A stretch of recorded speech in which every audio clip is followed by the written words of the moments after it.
Goeiedag geliefde. Ons lees vandag Romeine 15 vers 1 tot 6.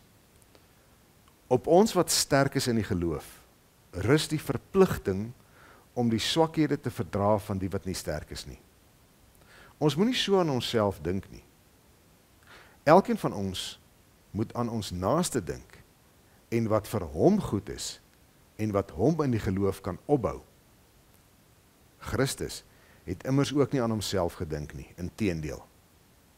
Dit was met hom soos daar in die skrif geskrywe staan, die belediging waarmee mense my beledig, het op my neergekom. Alles wat voor in die skrif opgeteken is tog opgeteken om ons te leer, dat ons deur die standvastigheid en bemoediging wat die skrif ons gee, vol hoop kan wees. En mag God, die bron van alle standvastigheid en bemoediging, gee dat julle eensgesind onder mekaar sal wees, soos Christus Jesus dit wil hê. Dan kan julle almal eensgesind uit een mond lof toebring aan God, die Vader van ons Here Jesus Christus. Hier is die woord letterlik geskryf. Daar is 'n verpligting op ons. Hierdie verpligting beteken letterlik in die Grieks, iets is verskuldig en iets moet betaal word. Iets moet gegee word. En wanneer ons in so 'n verpligting is daar nie uitkoms nie. Ons weet dit. Gewoonlik is daar 'n verbintenis tussen jou en DStv, waar jy dit wil hê, en jy dit kry, en jy moet betaal. Ons gaan in allerlei kontrakte in, en baie keer word die verpligtinge van daardie kontrakte vir ons baie swaar, of het nou 'n motor is wat jy gekoop het, of 'n huis wat jy gekoop het, maar daar een ding staan soos 'n paal bo water uit. Jy kan dit nie ontduik nie. En dis die tipe woord wat die Grieks hier gebruik wanneer hy sê, ons staan onder die verpligting om die swakhede te verdra van mense wat nie sterk is nie. Deur nie aan onsself te dink nie, maar wat goed is vir die ander, sodat hulle in geloof opgebou kan word. Wat is die uiteindelike doel? Sodat julle eensgesind onder mekaar sal wees, soos Christus dit wil hê. Hier is die verpligting. En ek dink nie ons maak genoeg van hierdie verpligting in ons tyd nie.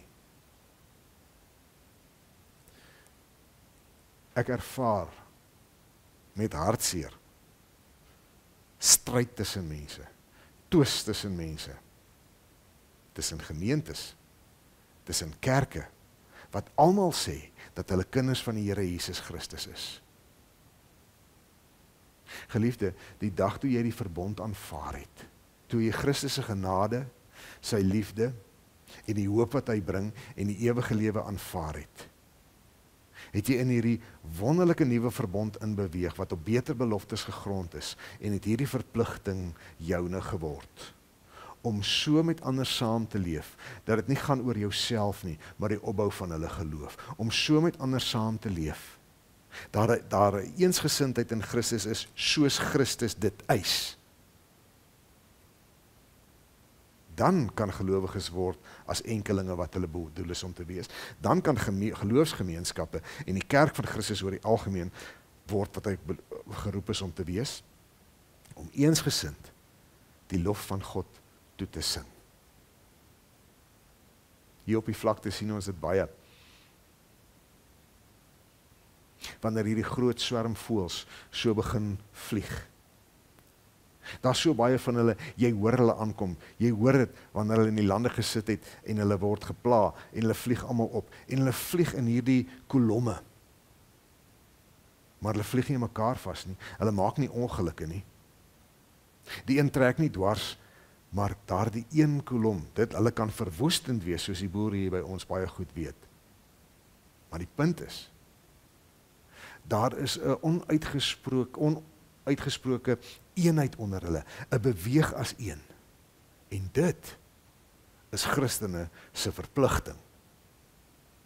Dis ons dankbare antwoord op die genade en die redding wat ons ontvang het. En ons kan onsself nie daaruit redeneer nie. Ek volg maar alles wat geskryf word, wat in die media gesê word. En ek sien hoe gemeentes, geloofsgemeenskappe, mense, individue, mekaar verwoes en vernietig in terme van geloof. Wanneer laas het ons die verpligting nagekom om te sorg dat dit nie goed gaan met my nie in geloof nie, maar met ander. Sodat ek hulle soos Christus dit eis, kan lei om saam in symbiose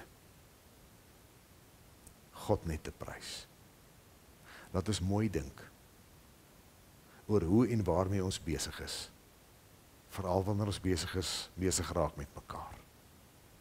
Op ons is die verpligting om te sorg dat ons almal soos hierdie swermvoëls in symbiose met mekaar tot eer van God die Vader lewe.